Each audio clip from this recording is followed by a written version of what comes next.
Yes, yes, Kenya. Tamu sana, tamu sana, tamu sana, yes. There is a video that has really been trending for the better part of today. Have a look at this. Musikue na wasiwasi. Nikiweka tu Biblia Tuesday chini, mimi na wao. Najua nyinyi mumeniambia ya kwamba mnataka ile kazi mtaani. Sikizeni. Ati ile kazi anaamini ni ile ya kufunga tai kwa ofisi. Mambo ya kazi mtaani ni mambo zamani. Ati hii ya bodaboda si kazi.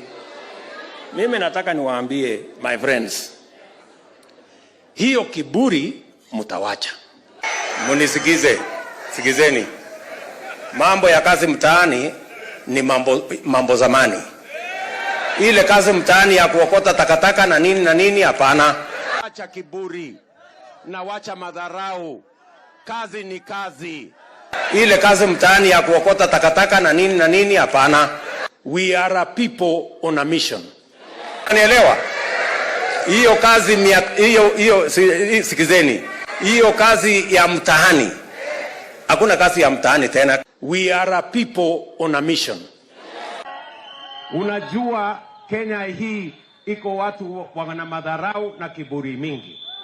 Wakiona biashara ya mtu mdogo wanaona haina maana.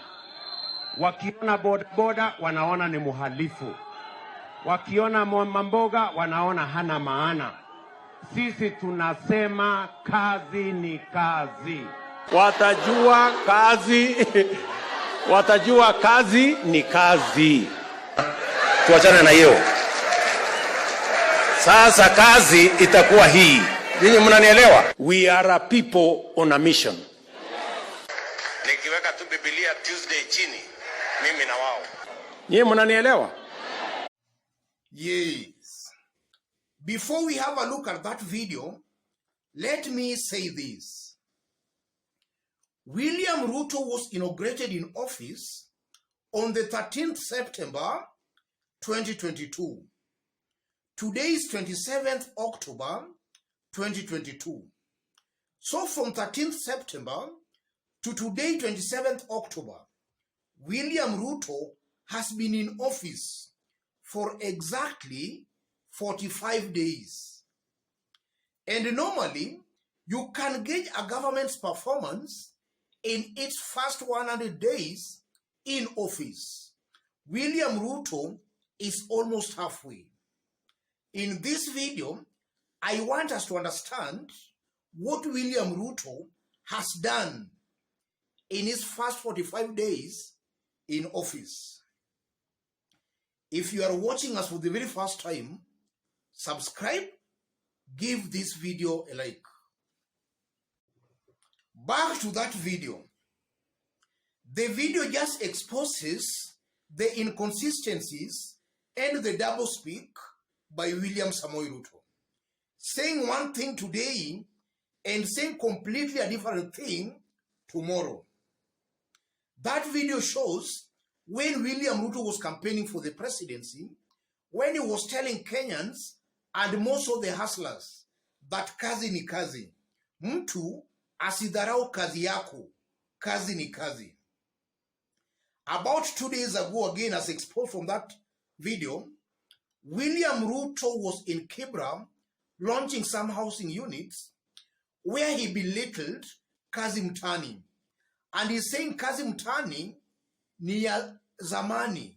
And actually is quoted as saying this, mambo ya kazi mtaani ni mambo zamani. Ile kazi mtaani ya kuokota takataka na nini hapana. So Ruto believe that kazi ya kuokota takataka na nini hiyo sio kazi. When he was campaigning, he was saying kazi ni kazi. How do you call that, ladies and gentlemen? Yes. How do you call that? That's doublespeak. For lack of a better word. William Ruto is just actually saying something today. Tomorrow is saying completely a different thing.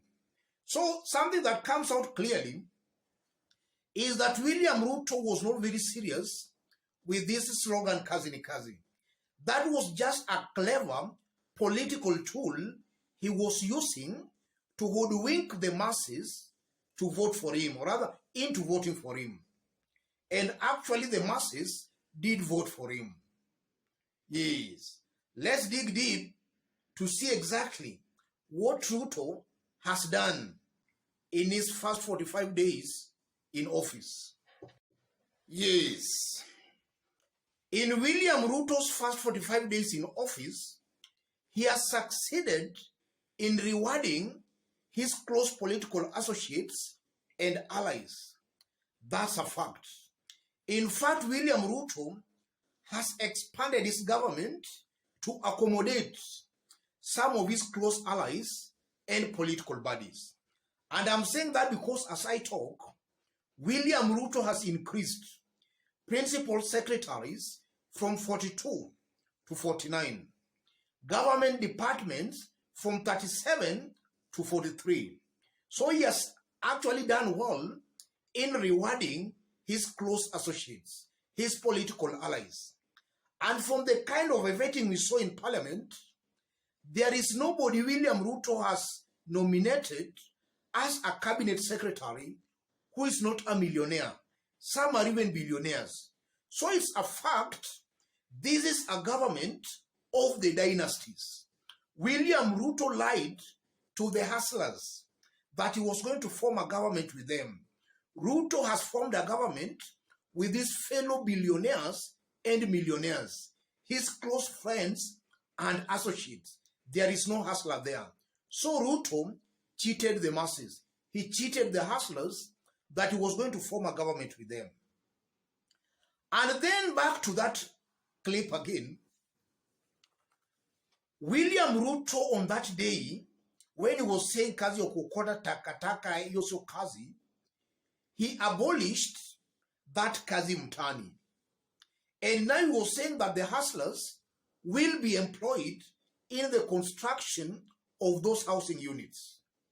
In Uhuru Kenyatta's government, hustlers were being employed in construction of those housing units, and some hustlers were also being employed through kazi mtani.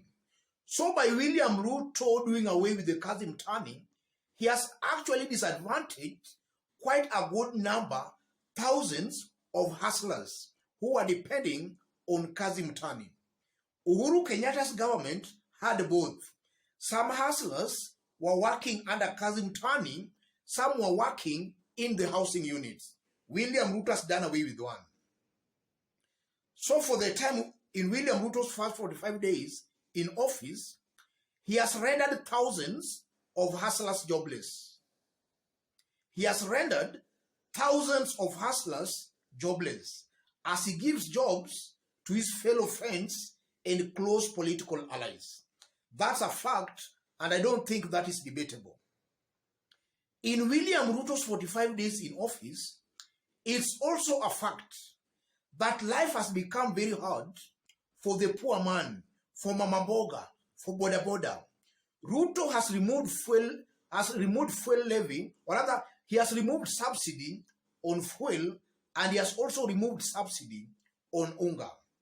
That has made life very difficult for the common man, for Mama Mboga, for Boda Boda, for the hustler. So it's also a fact, and this is not debatable, that in William Ruto's first 45 days in office, he has made life more difficult for the hustler, for the Mama Mboga, as compared to Uhuru Kenyatta's government. That's also a fact, ladies and gentlemen. And it's also a given fact that in William Ruto's first 45 days in office, he has weakened institutions.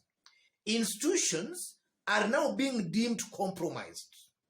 Institutions are now being seen not to be independent. And I'm saying that because already we are seeing some corruption cases against some of William Ruto's nominees in the cabinet. We have seen some corruption cases being dropped. One such corruption case being that of Aisha Jomwa. We have also seen a murder case being dropped, or rather now it's now being settled out of court against Mithika Linturi. And we have also seen former Kiambu Governor Ferdinand Waititu's 588 million corruption case being dropped. We have also seen a corruption case against former Kenya Power MD Chumo also being dropped. So it's also a fact, and this is now not debatable, that in William Ruto's government, in the first 45 days in office, institutions have been weakened. Institutions are being seen to be directed, or rather, it's believed that institutions are being directed on how to perform, on how to operate. We are seeing cases being dropped, and even the judiciary itself, that was expected could remain independent, the judiciary is also being deemed now corrupt, in that we are even seeing some judges also facilitating very, very fast the dropping of those cases. And also, if you look at the Supreme Court is the worst of it all. In fact, the Supreme Court, according to a majority of Kenyans, they see the Supreme Court as the weakest link in the Kenya's judiciary, or rather in Kenyan judiciary, as I talk. It's the weakest link. Besides all that, ladies and gentlemen, if you look at some of the people who have been shortlisted as principal secretaries, there is this person, Boya Mulu, IEBC commissioner, and we have also seen Wafula Chebukati's wife also being shortlisted as a principal secretary. And all this just helps in weakening the institutions, in that the institutions will just be working to please the government, maybe for future appointments. So it's also a fact, William Ruto's 45 days in office, he has also weakened independent government institutions. And most of the judiciary is also now being seen as compromised. That's William Ruto's first 45 days in office. And above all, the hustlers who we expected William Ruto was to favor, the hustlers are even suffering more in William Ruto's government as the dynasties get their freedom. Yes, let me stop it there, ladies and gentlemen. If you want to support our channel, I've pinned my number on the comment section. Contact me through the number, or feel free to send any support to the number. Let's meet in our next analysis. Thank you.